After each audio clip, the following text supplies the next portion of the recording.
बिस्मिल्लाहिर्रहमानिर्रहीम। नाज़रीन अस्सलाम अलैकुम। मैं हूं आपका मेज़बान ज़ीशान अली। हमारी इस ख़ास पेशकश प्रोग्राम तहज़ीब नफ्स में आप सबका इस्तक़बाल है।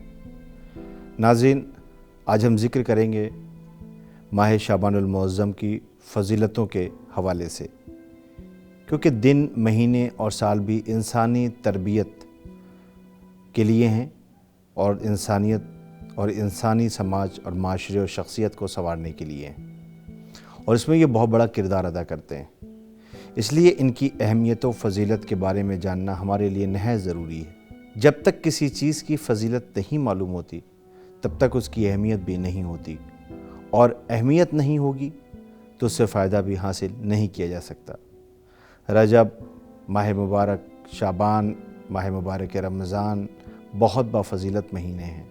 रजबुल मुरज्जब, शाबानुल मुअज़्ज़म और माह सियाम यानी माह मुबारक रमज़ान बहुत फ़जीलत के महीने हैं। इंसान अगर चाहे तो इन महीनों में इबादत व इस्तिग़फ़ार करके अपने गुनाह माफ़ करवा सकता है और ख़ुदा की खुशनुदी हासिल करके उसके महबूब बंदों में शामिल हो सकता है। शाबानुल मुअज़्ज़म इस्लामी साल का 8वां महीना है। शाबान अरबी ज़बान का लफ्ज़ है जिसके माना है फैलाना। शाबानुल मुअज़्ज़म की फ़जीलत का तो अंदाज़ा ख़ुद उसके नाम से लगाया जा सकता है। शाबान के साथ मुअज़्ज़म लगाकर शाबानुल मुअज़्ज़म कहना उसकी फ़जीलत को बयान कर रहा है।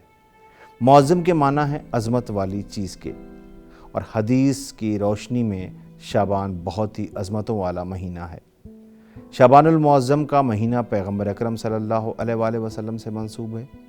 इस महीने में पैगम्बर अकरम सल्लल्लाहु अलैहि वसल्लम रोज़ा रखते थे और उसे माह मुबारक रमज़ान से मिला दिया करते थे।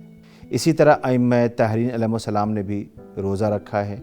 माह शाबानुल मुअज़्ज़म की फ़जीलत के हवाले से मासूमीन अलैहिस्सलाम की बहुत सी अहादीस नक़ल हुई हैं, जिनके मुताबिक इस महीने के रोज़े का सवाब बहिश्त और उसके नेमात और करामात से फ़ायदा हासिल करना बताया गया है। हज़रत इमाम जाफ़र सादिक़ अलैहिस्सलाम अपने एक सहाबी से फ़रमाते हैं कि जो लोग तुम्हारे आसपास हैं उन्हें माह शाबानुल मुअज़्ज़म में रोज़ा रखने के लिए आमादा करो। सहाबी कहते हैं कि क्या इसकी फ़जीलत में कोई चीज़ है?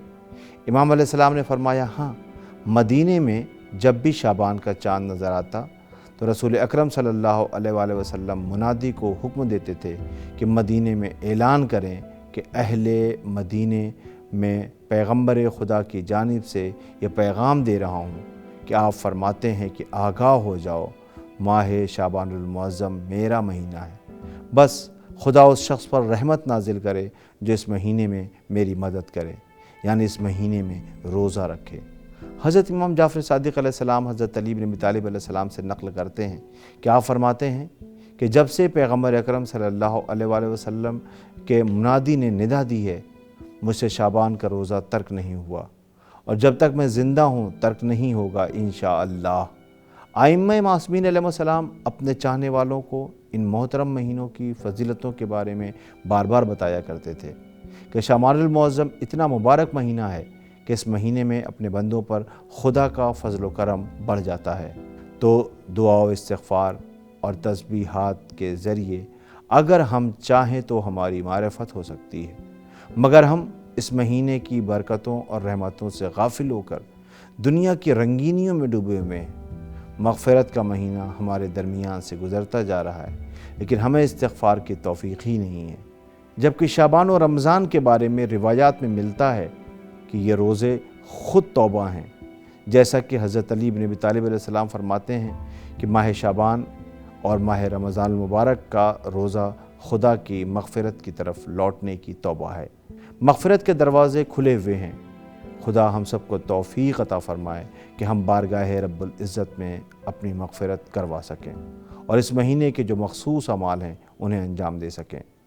मफ़ातिहुल जिनान और ताक़ीबात की बहुत सी किताबों में माह शाबान के आमाल मौजूद हैं, जिनमें गुस्ल करना, रोज़ा रखना, सदक़ा देना और कुछ तस्बीहात का पढ़ना जो किताबों में दर्ज है, मुनाजात शाबानिया पढ़ना और इस महीने की हर जुमेरात को 2 रकअत नमाज़ पढ़ना, जिसकी हर रकअत में सूरह हम्द के बाद 100 मरतबा सूरह तौहीद पढ़ना और सलाम के बाद 100 मरतबा सलावात भेजना, ज़ोहर के वक्त اور نصف شب صلوات شعبانیہ پڑھنا ماہ شعبان کے یہ مستحب اعمال ہیں کہ جن کے ذریعے خداوند کریم نے ہماری مغفرت کا انتظام کیا ہے۔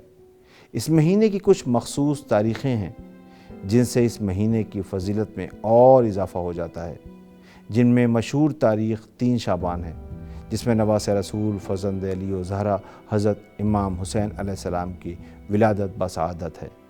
روایات میں ملتا ہے کہ امام حسن عسکری علیہ السلام اس دن روزہ رکھتے تھے اور دعا پڑھتے تھے، جس میں آپ اس مولود کے فضائل اور آپ کی شہادت کی عظمت بیان کرتے تھے۔ اس مہینے کی 4 شعبان تاجدار وفا علمبردار حسینی حضرت ابوالفضل العباس ابن علی علیہ السلام کی ولادت کی تاریخ ہے، اور 11 شعبان کی تاریخ شبیہ رسول فرزند سید الشہداء حضرت علی اکبر یعنی یوسف آل محمد کی ولادت سے منسوب ہے، اور اسی مہینے کی 15 تاریخ حجت خدا امام مہدی علیہ السلام کا یوم ولادت ہے، جو کہ اس وقت غیبت میں ہے۔ رسول خدا صلی اللہ علیہ وآلہ وسلم اور ائمہ طاہرین علیہ السلام کی بہت سی احادیث کے مطابق 15 شعبان کی رات، جسے شب برات کہا جاتا ہے، شب قدر کے بعد افضل ترین راتوں میں شمار ہوتی ہے، جس کی ایک وجہ امام زمانہ علیہ السلام کی ولادت بتایا جاتا ہے، لہٰذا اس رات کو بھی شب قدر کی طرح شب بیداری اور عبادت کی حالت میں گزارنا چاہیے۔ ناظرین، 15 تاریخ کے دن اور رات کے کچھ مخصوص اعمال ہیں جن میں غسل کرنا، شب بیداری، نماز، دعا اور استغفار میں مشغول رہنا، اور دعائے کمیل پڑھنا، نماز جعفر طیار پڑھنا، امام زمانہ علیہ السلام کی زیارت جو ہر وقت پڑھنا مستحب ہے، اور سب سے اہم دعا امام زمانہ علیہ السلام کے ظہور میں تعجیل کی دعا کرنا ہے۔ تو ناظرین، ہمارے پروگرام کا وقت بھی ختم ہوتا ہے، اور پروردگار عالم کی بارگاہ میں دعا گو ہیں کہ ہم سب کو ماہ شعبان المعظم کی فضیلت سمجھنے اور ان ایام میں توبہ، استغفار اور اعمال بجا لانے کی توفیق عنایت فرمائے، تاکہ ہم اس سے استفادہ کر کے خدا کے محبوب بندوں میں شامل ہو سکیں۔ اسی کے ساتھ ہمارے پروگرام کا وقت ختم ہوتا ہے، ہمیں اجازت دیں، ہماری پھر ملاقات ہوگی، تب تک کے لیے خدا حافظ۔